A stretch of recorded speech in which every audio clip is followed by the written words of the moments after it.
segundo Mateus. Glória a vós, Senhor. Naquele dia,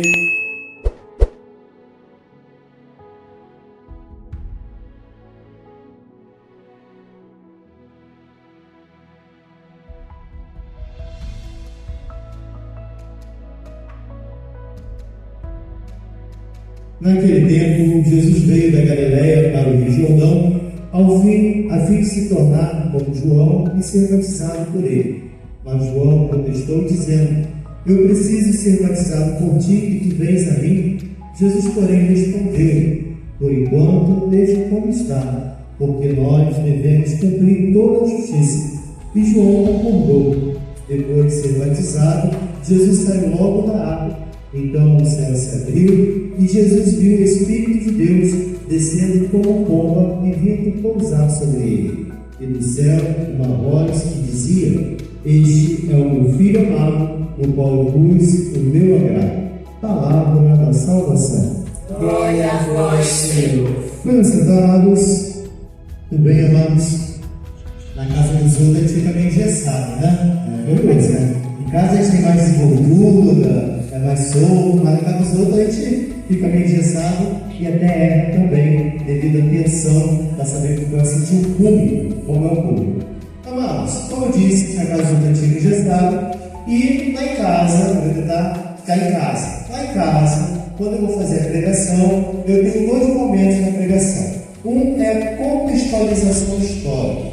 Vamos contextualizar o fato histórico da nossa salvação, o evento histórico. E qual é o evento histórico hoje que a igreja nos convida a fazermos memória? É o batismo do Senhor, que aliás é um domingo muito importante para nós, porque dentro da nossa liturgia, dentro do nosso ano litúrgico, ele é um marco. Hoje é o primeiro domingo do tempo comum. Hoje encerra o período de Natal e começamos o período comum. Cada tempo da liturgia, nós sabemos que vamos focar em um aspecto da vida de Jesus. Tempo de Natal, nós vimos muitos personagens em relação ao nascimento, todos os envolvidos na encarnação do Verbo: Nossa Senhora, João Batista, o anjo Gabriel, São José, os Reis Magos e tantos outros, né? E hoje a gente começa com o tempo comum. No tempo comum nós temos 34 semanas, onde ela será interrompida lá pelo 10º domingo, 11º domingo, será interrompida para vivermos a quaresma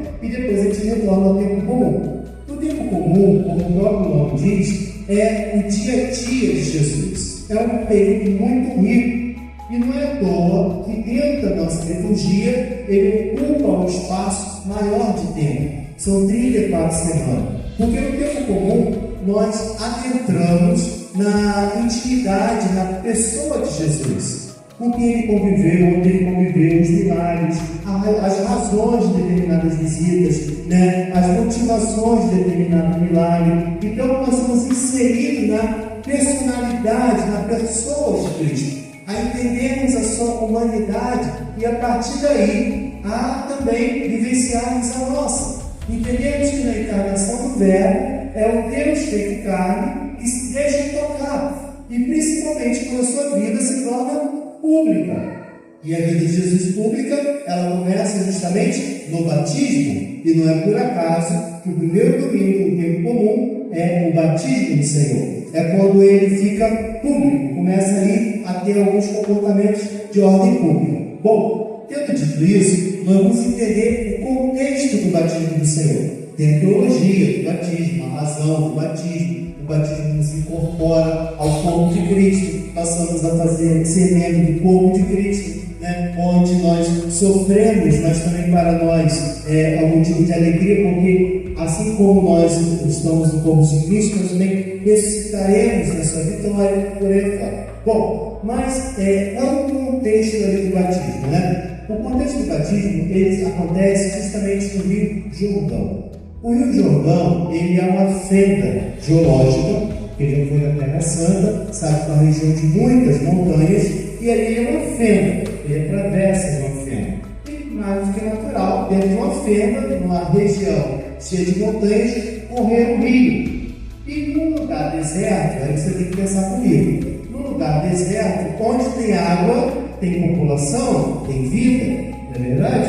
Porque o povo quer água. Então, aquela região ali que nós temos de toda a Judéia, o Mar da Galileia, é onde tem vida. O povo vivia do Mar da Galileia, que na realidade não é um mar, é uma grande lagoa. O povo vivia do Mar da Galileia, da pesca. Jesus anda sobre esse mar, né? Enfim, então a população morava ali em torno. E o Rio Jordão, ele vai em direção ao Mar Morto, ele pisava no Mar Morto. E é curioso que ao redor do Rio Jordão acontecem ali as colheitas, as plantações. Então tem muita vida. Por que eu estou falando isso para vocês? Porque Jesus ele é estratégico no início da sua vida pública. Já vemos de cara o nosso Deus feito homem vindo nos encontrar. É Ele que toma a iniciativa constantemente de nos encontrar. É o Senhor que quer nos encontrar, né? E quando Ele vai até as águas para ser batizado, Ele diz a João o seguinte: olha, João, a partir de agora minha vida vai começar, mas tudo será feito para cumprir as Escrituras. A gente vê aqui em Jesus, o Verbo eterno do Pai, né, um comprometimento em selar a sagrada aliança. Deus é fiel à aliança. E cada gesto de Jesus vai comprovar justamente isso. O batismo significa querer abandonar a vida passada e começar uma vida nova, mas com um novo propósito. Ao descer a água do batismo significa morrer para o mundo e agora estou em Deus. Pergunto para vocês: Jesus precisava ser batizado dentro desse contexto? Não. Mas Ele assume tudo a nossa humanidade e ao descer a água do batismo, Ele fala: eu quero ser um convosco. Eu quero que vocês sejam um comigo. E aí Ele fala para João: deixa tudo como está. Eu preciso ser batizado para que o povo entenda que eu sou aquele que toma a iniciativa. O que você quer dizer com isso, Pai? Eu quero dizer com isso que você está sentadinho aí no seu lugar, não foi por sua iniciativa, não. Por mais que você tenha se arrumado, tomado seu banho, se organizado, é o Senhor que te tomou primeiro. É o Senhor que nos atrai. É o Senhor que nos encontra antes de qualquer coisa. Antes de qualquer coisa. E aí, quando ele entra na água do batismo, várias situações ali acontecem, mas Mateus traz o elemento da pomba abrindo o céu e uma pomba que acolhe o Senhor. Nós fazemos uma leitura muito objetiva dessa pomba. Sabemos que é o Espírito Santo, associamos a pomba normalmente ao lugar de paz, mas essa expressão, o céu se abrindo e uma pomba sendo enviada, significa a realização da promessa de Deus que tínhamos lá no dilúvio. Temos todos os elementos do dilúvio aqui presentes: a água, a pomba, né, o recomeço, a vida começando novamente, o início de uma jornada, mas o início de uma jornada agora guiado pelo Senhor. Porque quando nós pegamos lá a arca de Noé, nós vemos que Noé, ele solta o povo né, não volta mais. Mas quando a pomba retorna, ela retorna com um galho de oliveira na boca, dizendo o seguinte: pode abrir a arca, porque já começou a florescer, já tem ramos sendo dado, o chão já está seco, então pode abrir a arca, que agora é um recomeço. E isso é um marco para nós. Quando essa pomba aparece no batismo do Senhor, fala: aqui existe um recomeço da misericórdia do Senhor. Mais uma vez o Senhor quer nos encontrar. Mais uma vez o Senhor quer recomeçar. E é Ele que dá esses sinais de recomeço. Não somos nós. E aí, quando encontramos o céu se abrindo, encontramos o amor do Pai se derramando inteiramente por nós. E esse movimento do amor a gente vê na história, porque é o Pai enviando o seu Filho, mantendo essa graça pelo Espírito Santo, nos santifica. Porque diz a Sagrada Escritura que nós sequer sabemos orar direito. As nossas orações, elas são 99,99999% materiais. As nossas orações são: Senhor, eu quero emprego, Senhor, eu quero um novo amor, Senhor, eu quero uma casa, Senhor, eu quero saúde. Pouco se pede santidade. Senhor, eu quero céu, Senhor, eu quero santidade. Nós sabemos orar direito. Mas a graça de Deus nos diz que, como é o Espírito Santo que ora em nós, logo, se sair dos nossos lábios, também logo passa pelo querer de Deus antes de qualquer coisa. Então, quando nós pedimos as coisas, por mais que elas sejam materiais, elas já passaram pelo querer de Deus e Deus a realiza, porque Ele nos permitiu assim a pedir. Mas quando nós evoluímos um pouquinho na fé, nós vamos entendendo que o essencial, de fato, é a nossa salvação e que tudo passa.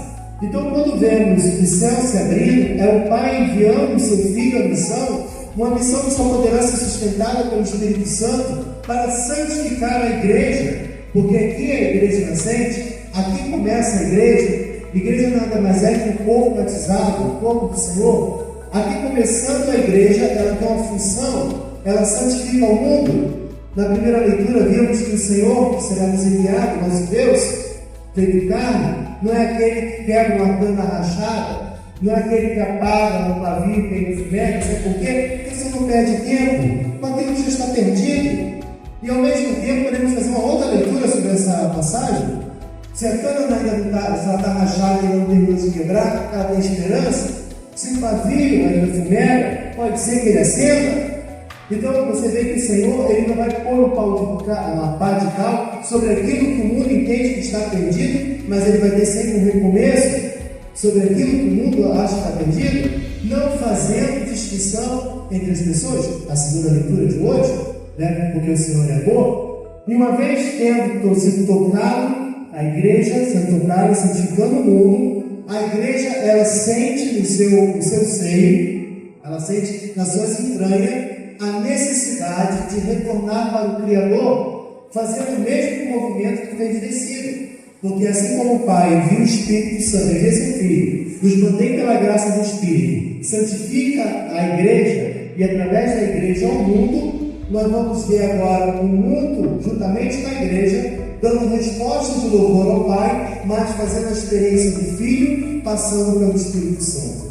Então, hoje, começamos, quero ficar longo, mas eu falei que ia ficar à vontade igual em casa, então acho que eu abusei, falei demais. O problema é esse, ele vai ficar igual, fica à vontade, visita é terrível, quando ganha espaço, é a tristeza. Mas enfim, mas hoje a festa é essa festa que nos diz, é o Senhor que nos toca. A partir de agora, vamos fazer uma experiência com o Senhor Jesus que se deixa ser tocado. Vamos entender as suas razões, o seu porquê, a sua humanidade, a sua misericórdia, principalmente. Porque em todos os atos do Senhor existe aqui a sua raiz e a sua base, que é a misericórdia. Então é um tempo muito importante para nós, porque é um tempo que nós temos de entrarmos na intimidade do Senhor, e ao mesmo tempo crescer em nós a esperança, porque ao assumir a nossa humanidade, Ele fala para eu, como homem, Ele fala para mim, como homem, que eu posso também ser santo, que eu posso me santificar, quando me deixo ser convencido e ser tocado para a renovação da aliança do Senhor. Louvado seja o nosso Senhor Jesus Cristo. Assim seja.